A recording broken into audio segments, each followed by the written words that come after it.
welcome back.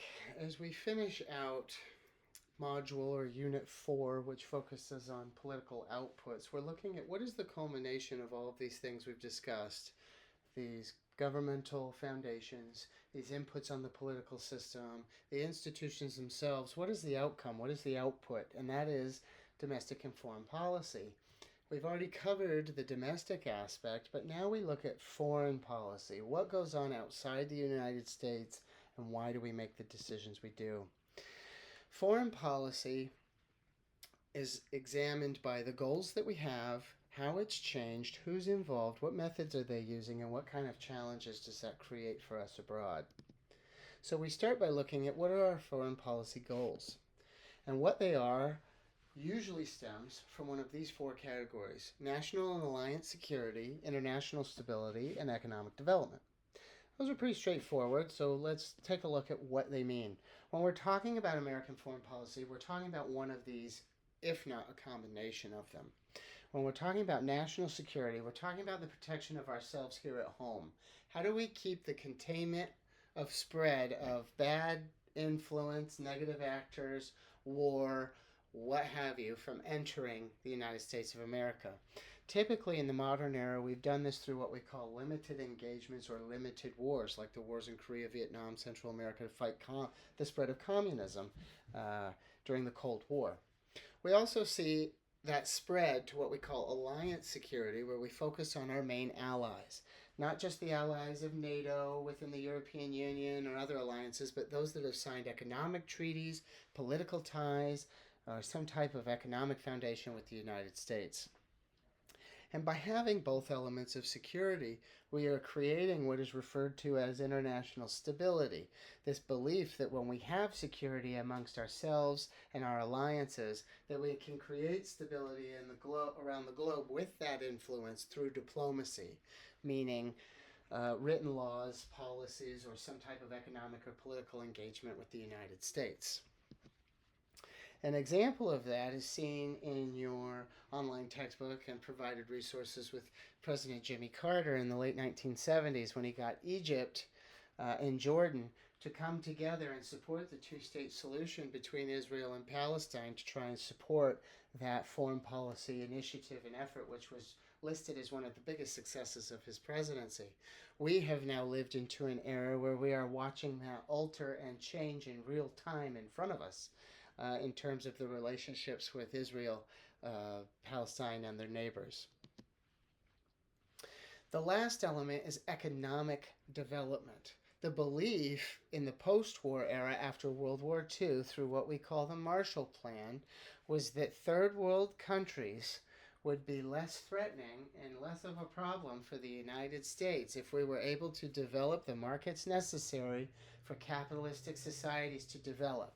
Democracy would follow, and they would lead behind the shining example of the United States, right? What ended up happening over time is that some of that worked in places like Eastern Europe and parts of the Orient and even Latin America, but what we see happening now is a large amount of foreign aid heading out of our country into countries we still end up in limited engagements with, like Afghanistan, Jordan, Egypt, Iraq, Israel, Yemen, and so on. So, obviously, foreign policy has changed throughout our history. It has not always been that we were the world's superpower, nor has it always been that we were the ones that people wanted to listen to in terms of foreign policy and power. So we've gone through 5 unique stages: isolation, expansion, vacillation, obligation, and transition, right? Very unique phases that have lasted rough chunks of time. The first being isolation. Many people forget that the United States spent almost a century as an isolationist nation because we were busy trying to develop ourselves from within, and we did not want to compete with what was at the time the global superpowers: France, Great Britain, Russia, and so on. It wasn't until the Monroe Doctrine of 1823 that we actually started to venture out into the Americas and say, you know what, let's leave the old world and Europe alone and let's focus here in developing the Americas. Once we get into the 1890s, however, the end of the 19th century, we've gone through a civil war, we've gone through Reconstruction, we've gone through an industrial revolution, and so now, and manifest destiny, westward expansion. So now we're expanding. We spend a 30-year period deciding whether or not we should actually be an empire. We purchase Alaska from Russia, which they still regret to this day. We take over the Philippines, Cuba, Guam, Puerto Rico. We take over the Mariana Islands, the Virgin Islands, half the islands of the South Pacific, including the Kingdom of Hawaii. Then, as we move in to the 20th century, we realize that we are not fit to be an empire, and we must focus our efforts on our continental land at home as we brace for not one but two world wars in the vacillation period. This is when we will develop the alliances, treaties, and partnerships that will expand us to a global superpower and win two world wars.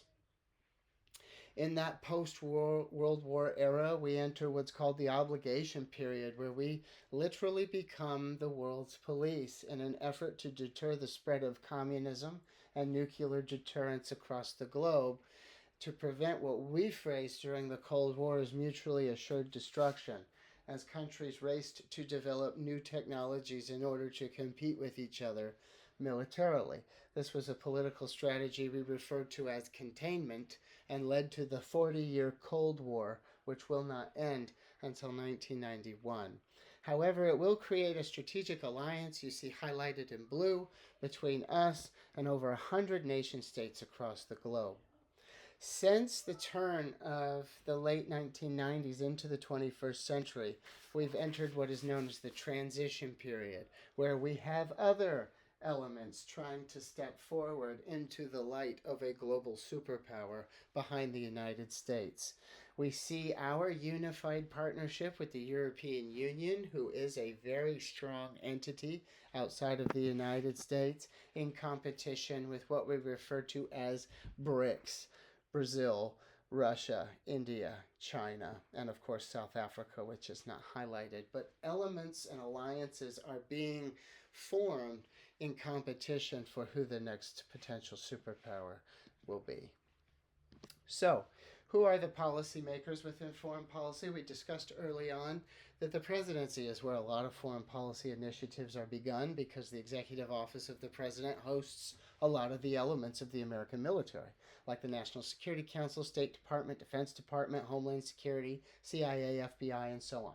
So the bureaucracy and the executive branch have a huge instrumental role in affecting foreign policy. So does Congress, of course. They are technically, by way of the Constitution, the only entity allowed to declare war, despite the fact that we have gone to war illegally many times outside of Congress's permission. The media, which is highly influential in framing how we view foreign engagement. Most of us are never going to go to Ukraine or Gaza or see a lot of these frontline events, and so the media will frame and prime a lot of what we digest in terms of how that affects policy. And of course, a lot of interest groups within what we call the military industrial complex, or MIC, right? Ones that are trying to develop weapons manufacturing or create jobs to make jeeps and tanks and aerodynamic systems and things of that nature. Now, outside of these policy makers, we also have unique policy methods, right? We always begin with diplomacy, trying to create a treaty, law, bill, initiative, some type of economic or political tie, right? Creating a multinational organization like the United Nations, or certain types of military relations we have with our friends and neighbors, or economic relations we have with countries all over the world. And we do this through the distribution of foreign aid, which we give constantly. We've given roughly $60 billion to Ukraine, roughly $15 billion to Israel. We do this with all of our neighbor nation states, even our closest allies. And what happens is, when those methods are not successful, we move into the negative elements of policy method, like sanctions, where we create economic ties that prevent nations like Russia, North Korea, China, and others in participating with other partners of the United States, or the United States as a whole.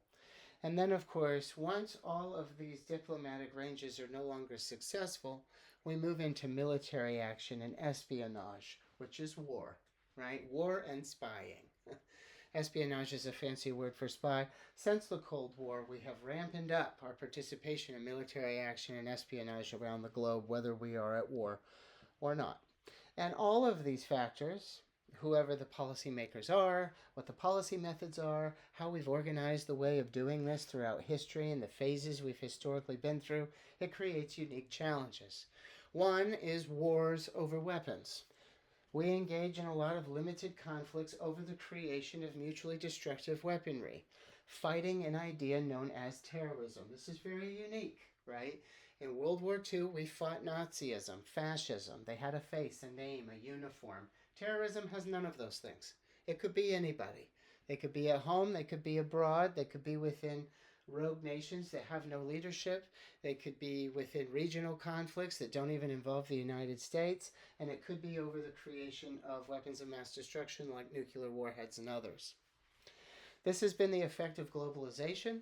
Although there are a lot of benefits of globalization in terms of economics, societally, lifting people out of poverty, it also creates a lot of supply chain issues, a lot of global connectedness that can lead to conflict and other unresolved issues. We also see in the 21st century a growing anti-Americanism sentiment as they disagree further and further with America's practices and positions within the global framework.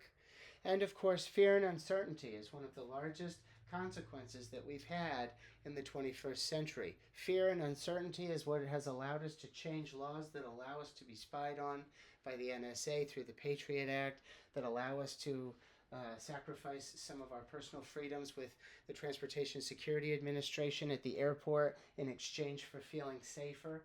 A lot of these consequences and outcomes have derived from our foreign policy.